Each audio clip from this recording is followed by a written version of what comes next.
है, क्या मुद्दे मुद्दा है? प्रेस कॉन्फ्रेंस आज हमने चूल्हे के रिप्लेसमेंट के बारे में करी है जी। उसमें हमने स्पेसिफिक तवज्जो दी है इन्फेक्शन के कारण जब चूल्हा ख़राब हो जाए उसका एक मेटिकुलस तरीके से किस तरह से इलाज किया जाता है, उसके बारे में हमने विस्तार में डिस्कशन किया। क्या लगभग खर्चा कितना आ जाता है जी, और किस तरह से ट्रीटमेंट किया जाता है? अगर हम चूल्हे की रिप्लेसमेंट की बिना इन्फेक्शन का जो चूल्हा का रिप्लेसमेंट है, मतलब कि चूल्हा ख़राब है और हमें एक स्टेज में रिप्लेस करना है, तो उसका लगभग खर्चा हमारे अस्पताल में 1.5-1.60 के बीच में हॉस्पिटल का खर्चा आता है, और चूल्हे का जो पुर्जा है उसकी कॉस्ट अलहदा होती है।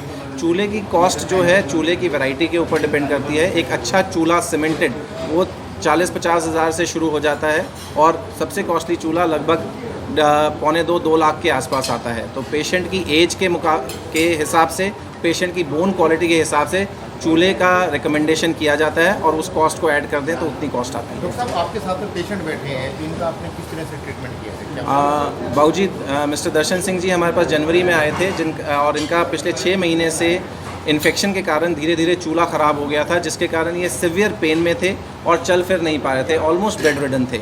तो इन्फेक्शन के चलते हमने इनको रिकमेंड किया कि हमें 2 स्टेज में चूल्हा रिप्लेस करना पड़ेगा। चूल्हा रिप्लेस इसलिए क्योंकि चूल्हा बिल्कुल ख़त्म हो गया था, और 2 स्टेज में इसलिए क्योंकि जब तक इन्फेक्शन को पूरा जड़ से ख़त्म ना किया जाए तब तक नए चूल्हे के भी कामयाब होने के चांसेस बहुत कम होते हैं। तो पहली स्टेज में हमने अंदर जाके इनकी पूरी गली हुई हड्डी को अंदर से निकाला और एक सीमेंट का बना हुआ आर्टिफिशियल चूल्हा अंदर डाला। उसके 2 फ़ायदे थे। एक तो सीमेंट के अंदर हम बहुत सारी एंटीबायोटिक्स डाल सकते हैं, जिससे वो एंटीबायोटिक लोकल साइट पे ही जाके कीटाणु से लड़े, और दूसरा आर्टिकुलेटिंग स्पेसर के कारण पेशेंट इमीडिएटली वेट बेयर कर सकता है।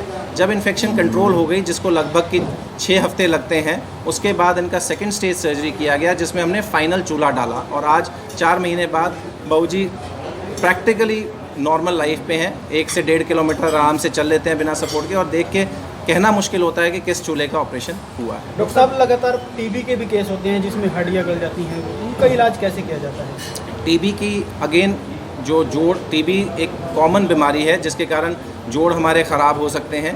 उस केस में जोड़ किस स्टेज पे हमारे पास आया है, टीबी की जोड़ ख़राब होने के 4 स्टेजेस होते हैं, स्टेज 1, स्टेज 2, स्टेज 3, स्टेज 4।